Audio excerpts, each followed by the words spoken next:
നമസ്കാരം. Kerala account code volume 1 previous questions ആണ് നമ്മൾ ഇനി പറയാൻ പോകുന്നത്. നമ്മൾ നേരെ ചോദ്യങ്ങളിലേക്ക് കിടക്കുകയാണ്. ഒരു സർക്കാർ ഭൂമി വിൽക്കുമ്പോൾ ലഭിക്കുന്ന തുക, ആ ഭൂമി വാങ്ങാനോ വികസിപ്പിക്കാനോ ചെലവായ തുക നേരത്തെ ഒരു പ്രൊജക്റ്റ് ക്യാപിറ്റൽ അക്കൗണ്ടിലേക്കാണ് ഡെബിറ്റ് ചെയ്തിരുന്നതെങ്കിൽ ആ വിൽപ്പനയിലൂടെ ലഭിക്കുന്ന തുക ഏത് അക്കൗണ്ടിലേക്കാണ് ക്രെഡിറ്റ് ചെയ്യേണ്ടത്? അപ്പോൾ നേരത്തെ ഒരു പ്രൊജക്റ്റ് ഉണ്ടായിരുന്നു. ആ പ്രൊജക്റ്റിലെ ചെലവ് ക്യാപിറ്റലിൽ നിന്നാണ് ഈ ഭൂമി വാങ്ങിയത്. അങ്ങനെയെങ്കിൽ ഭൂമി വിൽക്കുമ്പോൾ എന്ത് ചെയ്യണം? ആ ഭൂമി വിറ്റ തുക എതിലേക്കാണ് ക്രെഡിറ്റ് ചെയ്യേണ്ടതെന്നാണ് ചോദ്യം. അപ്പോൾ അതായത് ഉത്തരം, ബന്ധപ്പെട്ട വകുപ്പിന് ബാധകമായ ഒരു അലോക്കേഷൻ ചട്ടങ്ങൾ അനുസരിച്ച് പ്രസ്തുത പ്രൊജക്റ്റിന്റെ ക്യാപിറ്റൽ അല്ലെങ്കിൽ റവന്യൂ അക്കൗണ്ടിലേക്ക് ക്രെഡിറ്റ് ചെയ്യണം. ആ പ്രൊജക്റ്റിന്റെ തന്നെ അക്കൗണ്ടിലേക്കാണ് ക്രെഡിറ്റ് ചെയ്യേണ്ടത്. അപ്പൊ നമുക്കറിയാം, സർക്കാർ അക്കൗണ്ടിംഗ് രീതികൾ പ്രകാരം ഒരു പ്രൊജക്റ്റിന്റെ ഭാഗമായി നേരത്തെ ചെലവായ തുക തിരികെ ലഭിക്കുമ്പോൾ അത് നേരിട്ട് വകുപ്പിന്റെ വരുമാനമായി കാണിക്കുന്നതിന് പകരം ആ പ്രൊജക്റ്റിന്റെ അക്കൗണ്ടിലേക്ക് തന്നെ തിരികെ വരവ് വെക്കുകയാണ് ചെയ്യുന്നത്. ഇനി അടുത്ത ചോദ്യം, പ്രവർത്തന ആവശ്യങ്ങൾക്കായി ഉപയോഗിക്കുന്ന ഒരു നോൺ റെസിഡൻഷ്യൽ കെട്ടിടത്തിന്റെ മുനിസിപ്പൽ നികുതികൾ, നോൺ റെസിഡൻഷ്യൽ കെട്ടിടമാണ്, അതിന്റെ മുനിസിപ്പൽ നികുതികൾ ബന്ധപ്പെട്ട വകുപ്പുകൾ അടയ്ക്കുകയാണെങ്കിൽ അത് അക്കൗണ്ടുകളിൽ ഏത് ഹെഡിന് കീഴിലാണ് ഉൾപ്പെടുത്തുക? ഇപ്പൊ പ്രവർത്തന ആവശ്യങ്ങൾക്കായിട്ട് ഉപയോഗിക്കുന്ന ഒരു വകുപ്പ്, പ്രവർത്തന ആവശ്യങ്ങൾക്കായിട്ട് ഉപയോഗിക്കുന്ന ഒരു നോൺ റെസിഡൻഷ്യൽ കെട്ടിടം, അതിന്റെ മുനിസിപ്പൽ നികുതി ആ വകുപ്പ് തന്നെ അടയ്ക്കുകയാണ്. അങ്ങനെയെങ്കിൽ ആ അടയ്ക്കുന്ന നികുതി ഏത് ഹെഡിന് കീഴിലാണ് ഉൾപ്പെടുത്തുക എന്നാണ് ചോദ്യം. അപ്പൊ അതിന്റെ answer rent, rates and taxes, വാടക, നിരക്കുകൾ, നികുതികൾ എന്ന ഹെഡിന് കീഴിലാണ് ഉൾപ്പെടുത്തുക. അതായത് സർക്കാർ കെട്ടിടങ്ങളുടെ പ്രവർത്തന ചെലവുകൾ അതത് വകുപ്പുകളുടെ അക്കൗണ്ടുകളിൽ രേഖപ്പെടുത്തുമ്പോൾ നികുതികളും നിരക്കുകളും എന്ന ഹെഡിലാണ് ഉൾപ്പെടുത്തുന്നത്. അടുത്ത ചോദ്യം, സർക്കാർ നിയോഗിച്ച ഒരു വകുപ്പ് കെട്ടിടങ്ങളുടെ നികുതി അടയ്ക്കുകയും അത് ഉപയോഗിക്കുന്ന വകുപ്പുകളിൽ നിന്ന് ഈടാക്കാതിരിക്കുകയും ചെയ്യുന്ന സാഹചര്യത്തിൽ ഈ തുക ഏത് അക്കൗണ്ടിലേക്കാണ് ഡെബിറ്റ് ചെയ്യേണ്ടത്? ഒരു സർക്കാർ നിയോഗിച്ച ഒരു വകുപ്പ് കെട്ടിടങ്ങളുടെ നികുതി അടയ്ക്കും, അത് ഉപയോഗിക്കുന്ന വകുപ്പുകളിൽ നിന്ന് ഈടാക്കുകയും ചെയ്യല. അങ്ങനെയാണെങ്കിൽ അത്തരം സാഹചര്യം വന്നാൽ ഏത് അക്കൗണ്ടിലാണ് ഇത് ഡെബിറ്റ് ചെയ്യാറ്? മനസ്സിലായിട്ടുണ്ടാവും എന്ന് വിചാരിക്കുന്ന ചോദ്യം.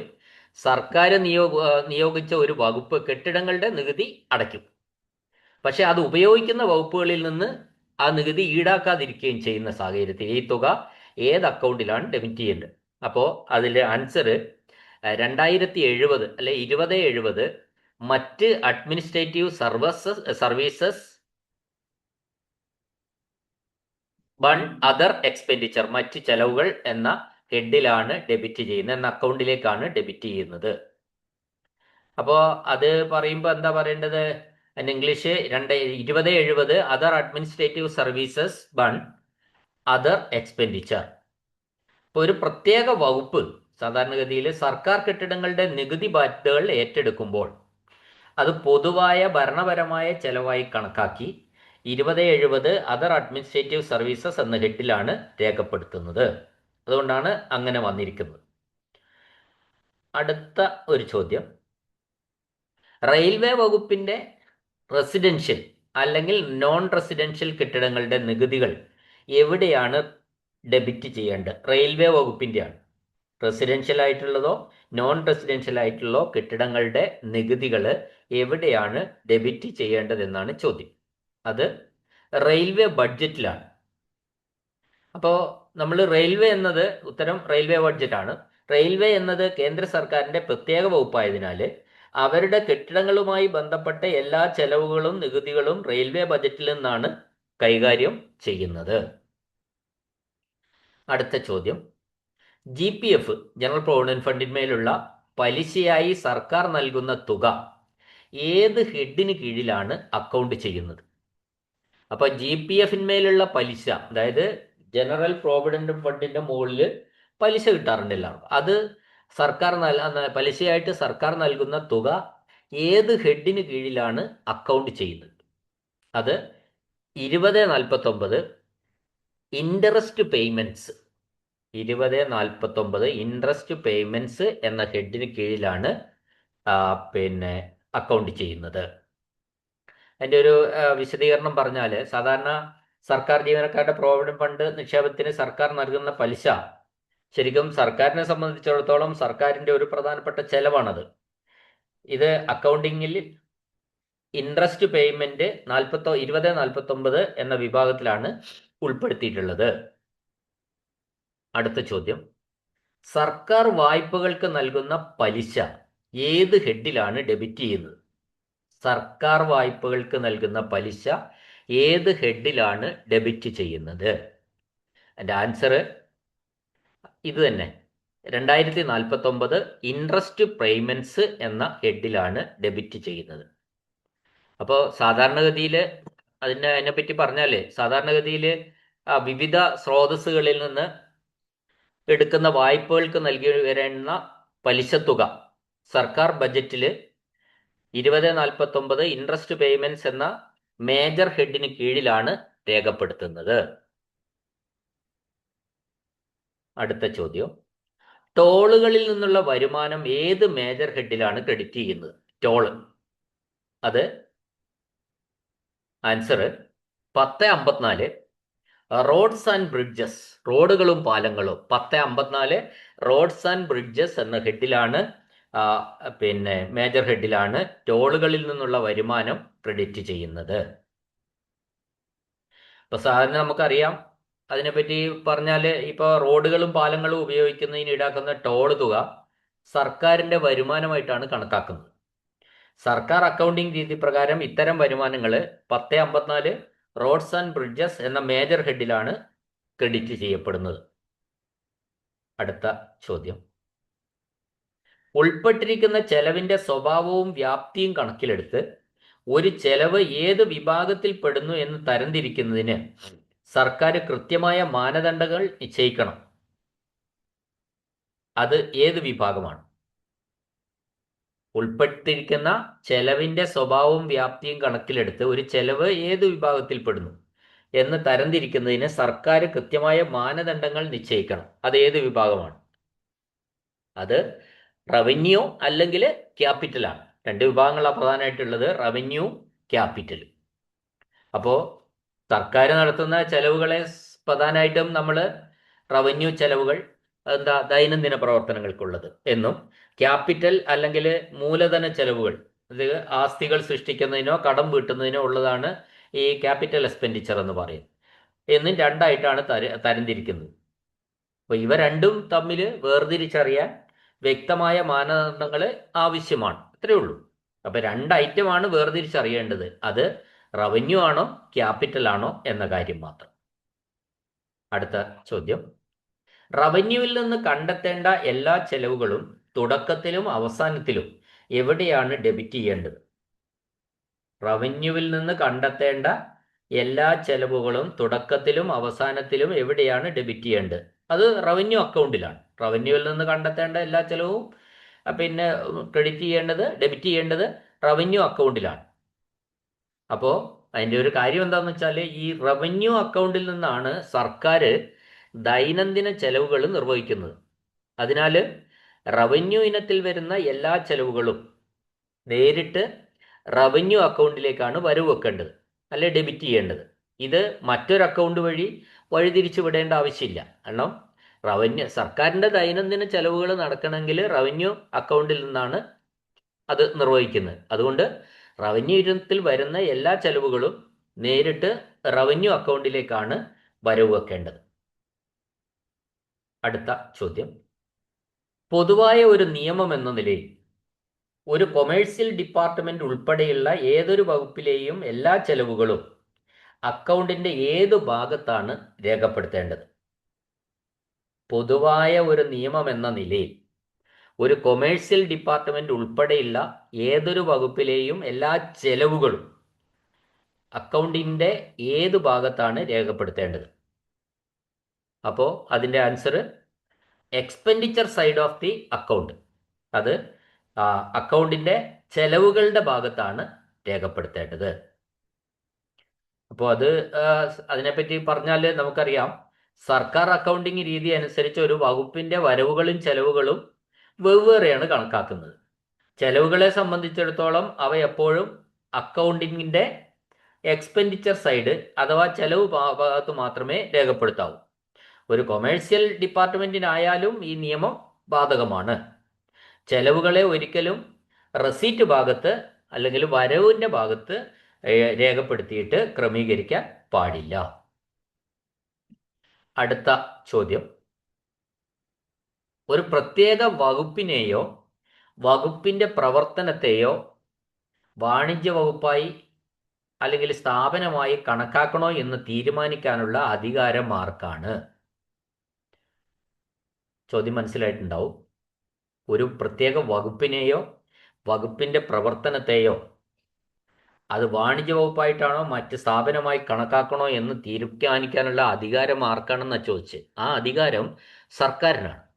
കാരണം സർക്കാർ നടത്തുന്ന വിവിധ സ്ഥാപനങ്ങളെ അവയുടെ പ്രവർത്തന സ്വഭാവമനുസരിച്ച് വാണിജ്യപരമാണോ അല്ലയോ എന്ന് തിരഞ്ഞെടുക്കാനുള്ള അന്തിമ അധികാരം സർക്കാരിൽ നിക്ഷിപ്തമാണ്.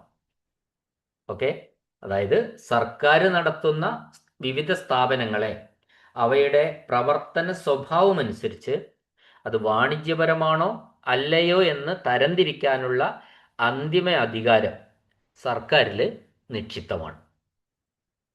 അടുത്ത ചോദ്യം, വകുപ്പുകൾ തമ്മിലുള്ള പണമിടപാടുകൾക്കായി സർക്കാർ വകുപ്പുകളെ എങ്ങനെ വിഭജിക്കണം? വകുപ്പുകൾ തമ്മിലുള്ള പണമിടപാടുകൾക്കായിട്ട് സർക്കാർ വകുപ്പുകളെ എങ്ങനെ വിഭജിക്കണം? അത് പ്രധാനമായിട്ടും രണ്ടായിട്ടാണ് നമ്മൾ വിഭജിക്കാറുള്ളത്. ഒന്ന് സർവീസ് ഡിപ്പാർട്ട്മെന്റ് അഥവാ സേവന വകുപ്പുകൾ, രണ്ടാമത്തത് വാണിജ്യ വകുപ്പുകൾ അല്ലെങ്കിൽ കൊമേഴ്സ്യൽ ഡിപ്പാർട്ട്മെന്റ്സ് എന്ന് രണ്ടായിട്ടാണ് വിഭജിച്ചിരിക്കുന്നത്. അപ്പോൾ അക്കൗണ്ടിംഗ് രീതികളിൽ ലളിതമാക്കുന്നതിനും സാമ്പത്തിക ക്രമീകരണങ്ങൾക്കായി സർക്കാർ വകുപ്പുകളെ പ്രധാനമായിട്ടും രണ്ട് വിഭാഗമായിട്ടാണ് തരംതിരിക്കുന്നത്. ഇങ്ങനെ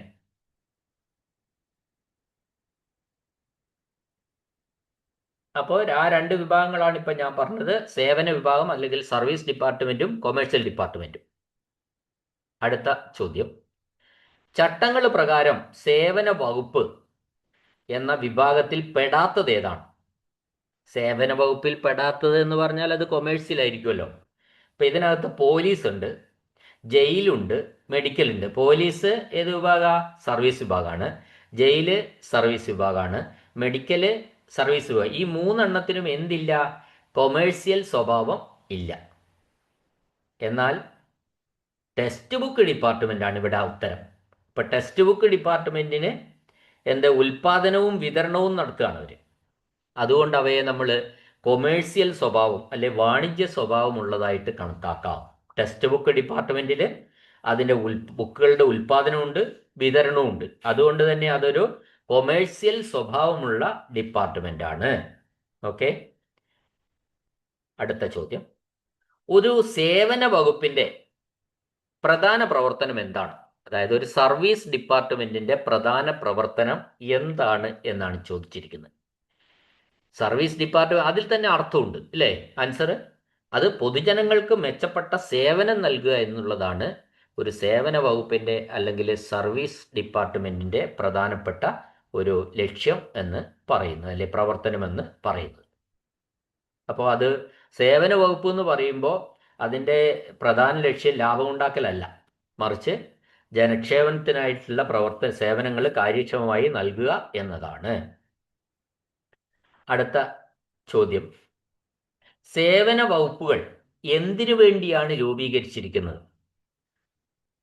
അത് ആൻസർ സർക്കാരിൻ്റെ ആശയത്തിൽ അവിഭാജ്യമായ ഘടകമായതോ സർക്കാരിൻ്റെ ദൈനംദിന പ്രവർത്തനങ്ങളുടെ ഭാഗമായതോ ആയ കാര്യങ്ങൾ നിറവേറ്റാൻ വേണ്ടിയാണ് ഈ സേവന വകുപ്പുകൾ രൂപീകരിച്ചിരിക്കുന്നത്.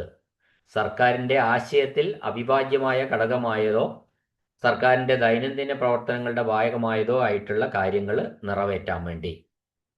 അപ്പോൾ ഇതിലിപ്പോൾ നമ്മൾ പറയുമ്പോൾ ഭരണം, നിയമപാലനം തുടങ്ങിയ സർക്കാരിൻ്റെ അടിസ്ഥാനപരമായ ഉത്തരവാദിത്തങ്ങൾ നിർവഹിക്കുന്നതിന് പ്രധാനമായിട്ടും സേവന വകുപ്പുകൾ പ്രവർത്തിക്കുന്ന അതിനു വേണ്ടിയിട്ടാണ് ഒരു വിശദീകരണം എന്ന നിലയിൽ പറയുമ്പോൾ. അടുത്ത ചോദ്യം, വാണിജ്യ വകുപ്പുകൾ പ്രധാനമായും എന്തിനു വേണ്ടിയാണ് നിലനിർത്തുന്നത്? അതായത് വാണിജ്യ വകുപ്പിന്റെ ലക്ഷ്യം എന്താന്ന് പറഞ്ഞാൽ സേവനങ്ങൾ നൽകുന്നതിനോ സാധനങ്ങൾ വിതരണം ചെയ്യുന്നതിനോ പണം ഈടാക്കാനാണ്. എന്ന് പറഞ്ഞാൽ നമ്മളൊരു ഗവൺമെന്റ് ഒരു സേവനം നൽകി, അല്ലെങ്കിൽ ഗവൺമെന്റിന്റെ കുറച്ച് സ്റ്റോഴ്സ് കൊടുത്തു, സാധനങ്ങൾ കൊടുത്തു. അങ്ങനെ കൊടുത്താൽ അതിന്റെ പണം ഈടാക്കലാണ് ഈ കൊമേഴ്സ്യൽ ഡിപ്പാർട്ട്മെന്റുകളുടെ ഒരു ലക്ഷ്യം. നൽകുന്ന സേവനങ്ങൾക്കും സാധനങ്ങൾക്ക്, ഗവൺമെന്റ് സേവനങ്ങൾക്കും ഗവൺമെന്റ് സാധനങ്ങളുടെയും പണം ഈടാക്കുക. അപ്പോൾ അതാണ് ഈ കൊമേഴ്സ്യൽ ഡിപ്പാർട്ട്മെന്റ്, വാണിജ്യ വകുപ്പുകൾ അതിനു വേണ്ടിയാണ് പ്രവർത്തിക്കുന്നത്. അപ്പോൾ നമുക്കറിയാം ഈ വാണിജ്യ വകുപ്പുകൾ എന്ന് പറഞ്ഞാൽ ഒരു ബിസിനസ് മോഡലിൽ പ്രവർത്തിക്കുന്നവരാണ്. അവ നൽകുന്ന സേവനങ്ങൾക്കോ ഉൽപ്പന്നങ്ങൾക്കോ ഉപഭോക്താക്കളിൽ നിന്ന് അതിൻ്റെ തുക ഈടാക്കുന്നതിലൂടെയാണ് അവയുടെ പ്രവർത്തനം സുഗമമാക്കുന്നത്. അതാണ് പ്രധാന. സർവീസ് ഡിപ്പാർട്ട്മെന്റും കൊമേഴ്സ്യൽ ഡിപ്പാർട്ട്മെന്റും തമ്മിലുള്ള പ്രധാന വ്യത്യാസവും അത് തന്നെയാണ്. ഇപ്പോൾ സർക്കാരിൻ്റെ വാണിജ്യ വകുപ്പുകൾ ഒരു ബിസിനസ് മോഡൽ അല്ലെങ്കിൽ അവർക്കൊരു കച്ചവടം തന്നെയാണ്. അവരെ സംബന്ധിച്ചിടത്തോളം അവർക്ക് അതിൽ ലാഭം എത്ര നഷ്ടം എത്ര എന്നേ മാത്രമേ ചിന്തയുള്ളൂ. അപ്പോൾ സർക്കാർ നൽകുന്ന സേവനങ്ങൾക്കോ ഉൽപ്പന്നങ്ങൾക്കോ അത് ലഭിച്ചയാളിൽ നിന്ന് അല്ലെങ്കിൽ ഉപഭോക്താവിൽ നിന്ന് തുക ഈടാക്കുന്നതിലൂടെയാണ് അവരുടെ പ്രവർത്തനം സുഗമമാകുന്നത്.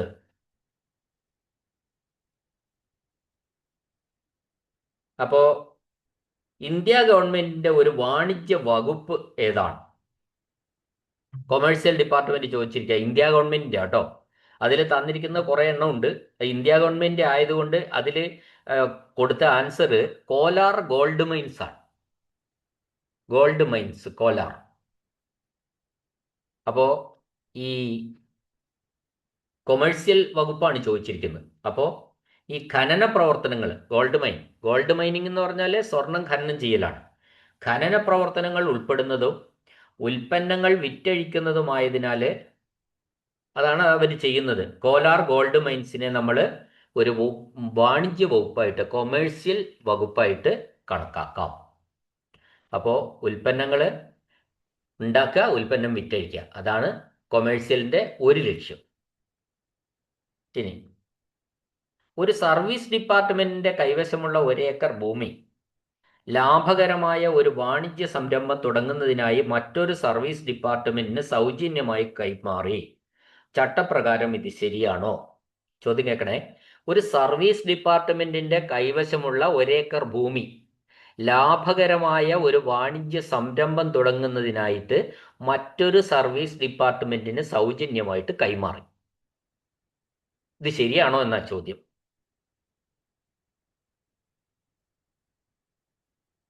അപ്പോൾ ശരിയാണോ എന്ന് ചോദിച്ചാൽ അത് ഓരോ കേസിലെയും മെറിറ്റ് അനുസരിച്ച് ഭൂമിയുടെ വിപണി വില ഈടാക്കാൻ സർക്കാരിന് ഉത്തരവിടാം. അപ്പോൾ അത് മൊത്തത്തിൽ അങ്ങനെ ഒരു ഉത്തരം പറയാൻ പറ്റില്ല. പക്ഷേ അത് ഓരോ സന്ദർഭവും ഓരോ കേസിൻ്റെയും മെറിറ്റ് അനുസരിച്ചാണ് അത് തീരുമാനിക്കുക. അത് തീരുമാനിച്ചിട്ട് ഭൂമിയുടെ വിപണി വില ഈടാക്കാൻ സർക്കാരിന് ഉത്തരവിടാം. ലാഭമൊന്നും വേണ്ട, ഭൂമിക്ക് അവിടുത്തെ ആ നാട്ടിലെ ആ ഏരിയയിലെ വിപണി വില എത്രയാണോ അത് ഈടാക്കാൻ സർക്കാരിന് ഉത്തരവിടാം. അപ്പോൾ അതിനെ പറ്റി ഒരു വിശദീകരണം പറയുകയാണെങ്കിൽ, സാധാരണഗതിയിൽ ഈ സർക്കാർ വകുപ്പുകൾ തമ്മിൽ ഭൂമി കൈമാറുമ്പോൾ അത് ലാഭകരമായ വാണിജ്യ ആവശ്യങ്ങൾക്കാണെങ്കിൽ സൗജന്യമായി നൽകുന്നതിന് പകരം ആ ഭൂമിയുടെ വിപണി വില ഈടാക്കണോ വേണ്ടയോ എന്ന് തീരുമാനിക്കാനുള്ള അധികാരം സർക്കാരിൽ നിക്ഷിപ്തമാണ്. ഇപ്പോൾ ലാഭകരമായ വാണിജ്യ ആവശ്യങ്ങൾക്കെന്ന് ചോദ്യത്തിൽ പറഞ്ഞിട്ടുണ്ട്. ഒരു വാണിജ്യ സംരംഭം, ലാഭകരമായ ഒരു വാണിജ്യ സംരംഭം തുടങ്ങുന്നതിനാണ് എന്ന് ചോദ്യത്തിൽ പറഞ്ഞിട്ടുണ്ട്. അതുകൊണ്ട് നമുക്ക് ഗവൺമെന്റിന് എന്ത് ചെയ്യാം? ആ വിപണി വില ഈടാക്കാൻ വേണ്ടി ഉത്തരവിടാം. ഇനി അടുത്ത ചോദ്യം, നിർമ്മാണത്തിലിരിക്കുന്ന ഒരു ജലസേചന പദ്ധതിക്കോ അല്ലെങ്കിൽ മറ്റ് പ്രൊജക്റ്റുകൾക്കോ നൽകുന്ന അധിക പോലീസ് കാവലിന്റെ ചെലവ് ആര് വഹിക്കണം? അപ്പൊ ഇത് ചോദ്യം മനസ്സിലായിട്ടുണ്ടാവും. നിർമ്മാണത്തിൽ ഒരു ജലസേചന പദ്ധതി നിർമ്മാണത്തിലിരിക്കുകയാണ്. അപ്പോൾ മറ്റ് അതിന്റെ അല്ലെങ്കിൽ വേറൊരു പ്രൊജക്റ്റിന് പോലീസിന്റെ കാവല് ഒരു നിശ്ചിത കണക്കിൽ കൂടുതൽ വേണം. അങ്ങനെ അധിക പോലീസ് കാവൽ ആവശ്യമുണ്ടെങ്കിൽ അതിന്റെ ചെലവ് ആര് വഹിക്കണം എന്നാണ് ചോദിച്ചിരിക്കുന്നത്. അത് ആ ബന്ധപ്പെട്ട പ്രൊജക്റ്റ് വഹിക്കണം. സെക്യൂരിറ്റിക്ക് കൂടുതൽ പോലീസിന് ആവശ്യമുണ്ടെങ്കിൽ അത് നമുക്ക് ആവശ്യപ്പെട്ടതിന് പോലീസ് ഡിപ്പാർട്ട്മെന്റിൽ ആവശ്യപ്പെട്ട് നേടാം. പക്ഷേ അതിനു വേണ്ടി വരുന്ന അധിക ചെലവ് ആര് ആ പ്രൊജക്റ്റിൽ നിന്ന് കൊടുക്കേണ്ടതാണ്. അപ്പോൾ പ്രൊജക്റ്റിന്റെ ഫണ്ടിൽ നിന്ന് തന്നെയാണ് അധിക സേവനത്തിന്, പോലീസ് ഉദ്യോഗസ്ഥരുടെ അധിക സേവനത്തിന് വരുന്ന ചെലവ് വിനിയോഗിക്കുന്നത്. അടുത്ത ചോദ്യം, മറ്റ് സർക്കാർ വകുപ്പുകൾ നടത്തുന്ന പരീക്ഷകൾക്കായി സ്റ്റേഷനറി വകുപ്പ് വിതരണം ചെയ്യുന്ന പേപ്പറിന്റെ ചെലവ് ആര് വഹിക്കണം? ഇപ്പൊ പരീക്ഷകൾക്ക് നിശ്ചിത ഫീസ് ഈടാക്കുന്നുണ്ട്, അങ്ങനെയുള്ള പരീക്ഷകളാണ്. മറ്റ് സർക്കാർ വകുപ്പുകൾ നടത്തുന്ന പരീക്ഷകൾക്കായിട്ട് സ്റ്റേഷനറി വകുപ്പ് വിതരണം ചെയ്യുന്ന പേപ്പർ, അതിന്റെ ചെലവ് ആര് വഹിക്കണം? നിശ്ചിത ഫീസ് ഈടാക്കുന്നുണ്ട്. അങ്ങനെയെങ്കിൽ അത് പരീക്ഷ നടത്തുന്ന വകുപ്പ് വേണം ആ സ്റ്റേഷനറി ഡിപ്പാർട്ട്മെന്റിന് ആ പൈസ കൊടുക്കണം. സർക്കാർ സേവനങ്ങൾക്കായിട്ട് സാധാരണഗതിയിൽ സ്റ്റേഷനറി സാധനങ്ങൾ ഉപയോഗിക്കുമ്പോൾ ആ സേവനം നടത്തുന്ന വകുപ്പ് തന്നെയാണ് അതിൻ്റെ ചെലവ് വഹിക്കേണ്ടത്. ഇവിടെ പരീക്ഷകൾക്കായിട്ട് നമ്മൾ പറഞ്ഞപ്പോൾ സ്റ്റേഷനറി ഉപയോഗിക്കുമ്പോൾ പരീക്ഷാ നടത്തിപ്പിൻ്റെ ചുമതലയുള്ള വകുപ്പ് അതിൻ്റെ ചെലവ് ബഡ്ജറ്റിൽ വകയിരുത്തേണ്ടതുണ്ട്. അങ്ങനെയാണ് വേണ്ടത്. പരീക്ഷ നടത്താനുണ്ടെങ്കിൽ അതിൻ്റെ ചെലവും കൂടി ഈ ബഡ്ജറ്റ് സമയത്ത് അപ്രോപ്രിയേഷനിൽ ഉൾപ്പെടുത്തേണ്ടതാണ്. അടുത്ത ചോദ്യം, ഗവർണറുടെ ഭരണപരമായ ആവശ്യങ്ങൾക്കായി കെട്ടിടം നിർമ്മിക്കുന്നതിനുള്ള ചെലവ് ഏതിൻ്റെ കീഴിലാണ് വരുന്നത്? ഗവർണർക്കാണ്. ഗവർണറുടെ ഭരണപരമായ ആവശ്യങ്ങൾക്കായിട്ട് കെട്ടിടം നിർമ്മിക്കുന്നതിനുള്ള ചെലവ് ഏതിൻ്റെ കീഴിലാണ് വരുന്നത് എന്നാണ് ചോദ്യം. അത് 4059 capital outlay on public works എന്നാണ്. 4059 capital outlay on public works. അപ്പോൾ അത് പറ്റി പറഞ്ഞാൽ അപ്പോൾ മനസ്സിലായല്ലോ. ഗവർണറുടെ ഭരണപരമായ ആവശ്യങ്ങൾക്കായിട്ട് കെട്ടിടം നിർമ്മിക്കുകയാണ്, അതിൻ്റെ ചെലവ് ഏതിൻ്റെ കീഴിലാണെന്നാണ് ചോദ്യം. അപ്പോൾ അത് പൊതുമരാമത്ത് വകുപ്പിൻ്റെ കീഴിലുള്ള കെട്ടിട നിർമ്മാണങ്ങൾ, നവീകരണങ്ങൾ തുടങ്ങിയ ക്യാപിറ്റൽ എക്സ്പെൻഡിച്ചർ വരുന്ന എല്ലാ ചെലവുകളും PWD കീഴിലാണെങ്കിൽ അത് 4059 capital outlay on public works എന്ന ഹെഡിന് കീഴിലാണ് ഉൾപ്പെടുത്തുന്നത്. അപ്പോൾ ഈ എക്സ്പെൻഡിച്ചർ, ഈ ഹെഡ്, അതായത് 4059 capital outlay on public works എന്ന ഹെഡ് കെട്ടിട നിർമ്മാണവുമായി ബന്ധപ്പെട്ട വലിയ ചെലവുകളെ സൂചിപ്പിക്കുന്ന ഒരു ഹെഡാണ്. ഇപ്പം ഇവിടെ കെട്ടിട നിർമ്മാണമാണല്ലോ ഉള്ളത്. ഗവർണറുടെ ഭരണപരമായ ആവശ്യങ്ങൾക്കായിട്ടാണ് കെട്ടിടം നിർമ്മിക്കുന്നത്. അത് PWD ആണ് കെട്ടിടം നിർമ്മിക്കുക. അപ്പോൾ ആ PWDയുടെ കീഴിലുള്ള കെട്ടിട നിർമ്മാണങ്ങളൊക്കെ തന്നെ അത് ക്യാപിറ്റൽ എക്സ്പെൻഡിച്ചറിലാണ് വരിക, കെട്ടിട നിർമ്മാണം എന്ന് പറയുമ്പോൾ. അപ്പോൾ അതിൻ്റെ ക്യാപിറ്റൽ എക്സ്പെൻഡിച്ചർ എല്ലാം ചെയ്യുന്നത് 4059 capital outlay on public works എന്ന ഹെഡിലാണ്. അപ്പോൾ ഓർമ്മിച്ചിരിക്കുക, 4059 capital outlay on public works എന്ന് പറയുന്ന ഹെഡ്, അത് കെട്ടിട നിർമ്മാണവുമായി ബന്ധപ്പെട്ട വലിയ ചെലവുകളാണ് അതിൽ സൂചിപ്പിക്കുന്നത്. ഓക്കെ, ഇപ്പം നിങ്ങൾക്ക് ഇത്രയും ചോദ്യങ്ങളാണ് ഞാൻ ഈ ഒരു എപ്പിസോഡിൽ ഉൾപ്പെടുത്തിയിട്ടുള്ളത്. ബാക്കി ചോദ്യങ്ങൾ അടുത്ത ക്ലാസ്സിൽ നമുക്ക് ഡിസ്കസ് ചെയ്യാം. ഈ ക്ലാസ് കേട്ട എല്ലാവർക്കും നന്ദി, നമസ്കാരം.